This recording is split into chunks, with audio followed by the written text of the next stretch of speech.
Hey guys, so I got a little bit of an update on the Space Hulk board. Let's go ahead and take a look at this.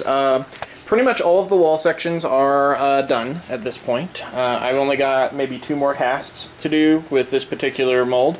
You're also going to notice that these are yellow. The reason why is I actually ran out of Merlin's Magic. It was a 50-pound bag of Merlin's Magic. But it was the first time I was also working with Merlin's Magic, so there was a learning curve. And by the time I actually figured out the right amount of water to plaster ratio to get all 4 molds rather than doing them one at a time, which would have taken forever, there was just not enough to finish out the whole set. Now, thankfully, it was just barely not enough. I only end up having to do 4 casts more of this, and I'm about to show you what I picked up to actually to do it with. So this is on Bruce's website, which I'll link below, but it's called Durham's Rock Hard Water Putty. I'm going to be honest with you, I've got some mixed feelings about this stuff. There's some pros and some cons, and I'm going to go over them right now. The first pro is that Merlin's Magic comes in a really, really big box that is extremely heavy to ship. The closest place is in Arizona, I think, which is relatively close, but even then, I'm paying something like 30 or 40 bucks for shipping, plus the actual cost of the plaster. So it means that to get a good thing of Merlin's Magic, you have to drop like 100 bucks, something like that. So price-wise, this stuff I can get for $8 at Home Depot, and I can, if I run out, I just go and buy more, like next day. I don't have to wait on shipping or anything. So that's the first pro. The second thing is it's a lot easier to measure for. I've actually got this little measuring cup, whereas the Merlin's Magic, you kind of have to do this fancy schmancy weird measuring thing that I'm going to work on trying to figure out. I'm going to get some more Merlin's Magic at some point, but for now this will work. It's basically to fill 1 mold with the Durham's Rock Hard Water Putty. You do 3 1/4 cup, which is 60 milliliters, and then 1 water. It comes out really thick, but I found that actually works better. Which you see bugs in this. This is the bane of having a garage studio. Oh well, summer's almost over. But it comes out really thick that way. You could probably water it down a little bit, but I can say this right now in experience with using the Merlin's Magic, and I think it's the same thing with the rock putty on these. You do not want to water this stuff down. You want to put it on thick, though it may have trouble catching the details. This is the second run of the Durham's Rock Hard Water Putty, so I will kind of do a second comparison later on once I've done a few casts with it. But initially, it seems to work pretty decently. Like, let's take a look at this. We're going to grab 2 pieces. I'm going to grab one of the Merlin's Magic pieces, and then I'm going to grab one of the Rock Hard Water Putty pieces. I'm going to turn this light on. Alright, so, comparison of detail. As you can see, they actually kind of captured it a little bit better. I might have grabbed a bad cast. Yeah, I did grab a bad cast. But you can see relatively, it holds the detail pretty closely. And this is I think this was the watered down one as well. Now, let's go into cons.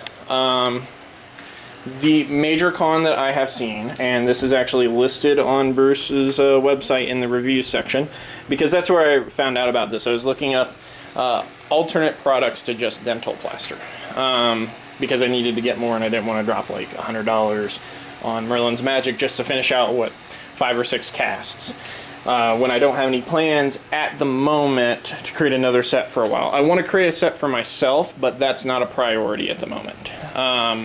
Not until I get like pressure casting stuff, because I want to be able to do this faster. This is taking forever.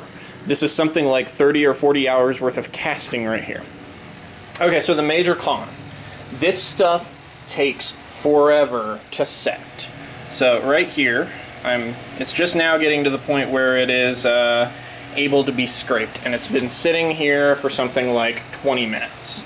Whereas the Merlin's Magic is ready to scrape usually in about 6 to 8 minutes. It's probably got another couple minutes before I'll scrape it. So you're looking at 20 to 30 minutes depending on how thick you mix it, and then how long, how like your mixture and everything, how much water, etc., so on. That is a downside in that it takes forever, so if you're worried about time, it's not a good thing. But a upside of that is, for instance, when I was first doing the first run with this, I didn't mix quite enough to do all 3 molds, so I didn't have to worry about, oh crap, this one was half full, and now I have to, you know, basically dump it or mix up a cast super fast. I was able to mix up the next batch and then pour it in, and because of the slow set, it doesn't matter so much because it allows you to create little amounts at a time, so you get less waste. That's really what it comes down to. As you can see, there's a lot less overflow here because I'm able to create smaller amounts that I don't use up as much. So that's so it's a good advantage of it. Now the other downside is the cure time after you've scraped. It takes something like an hour or more, depending on factors, you know, heat level, all that such. Now, the biggest con, and this is the one that I really did not like just for this project. Well, let's take a look at these. These are the rock putty sculpts that I did here. These come out really well, and I'm not going to have a problem with these incorporating them into the set. They'll just get glued together with everything else, and it'll be fine. But the problem I'm having is that these, while they do come out well for just the flat tiles, these side towers, this mold has just been difficult in general. But you notice all these, I've had to re-glue these little chunks in because they all broke off, all of them. Now, admittedly, I did have a little bit too much water in that mix. This one, I made sure to have a much thicker mix, but it says on Bruce's website from some of the reviews that if you have less than 1/4 of an inch, this stuff breaks off pretty easily.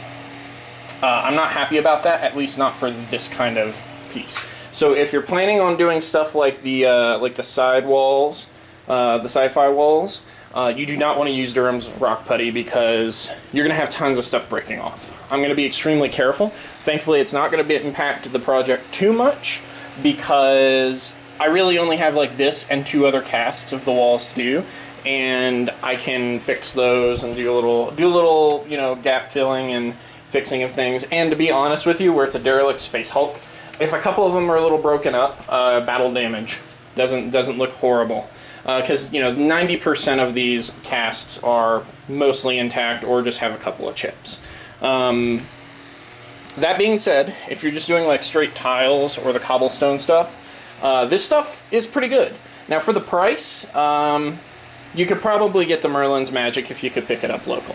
There's only a couple places in the country you can do that unless you can find some place that'll save you on the shipping.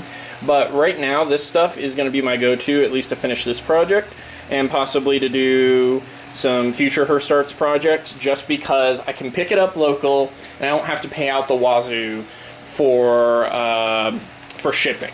Now when it gets to the point where I can afford the shipping and afford to get like huge like 100-pound bags of Merlin's Magic and just keep them on hand at all times, then I'll get back to the Merlin's Magic and I will start figuring out a better way to measure. I've been using this measuring cup and it's very eyeball-y and it served its purpose, but at the same time I'm going to just basically, really it's just that I didn't sit down and actually figure out numbers of how to convert the milliliters to cups, and I could probably make it a lot easier on myself if I did that. That way I can just have 1 cup and know how many cups of plaster to water that I could do. But Merlin's Magic's kind of finicky anyway, and it's my first time actually using all this. I think so far I've learned a lot from this project, and what I want to do is I want to get more of the Hirst Arts molds just for my own personal fun. I think like this makes a good side project for me because I can do this stuff. You know, I can do a couple casts in the evenings before I'm going to bed. You know, just throw it down and then go watch some Netflix or something while I'm resting and, you know, before my next heavy day of work. And then I can actually build some cool stuff just for myself. At some point in the future, we will also be able to start selling Hirst molds alongside our terrain projects, but right now it's just not something that I want to take on. But it will be something we do in the future. That's mostly because I want to get more experience with this stuff, and I want to make sure that I've got the casting 100% down before I start doing it for you guys for projects.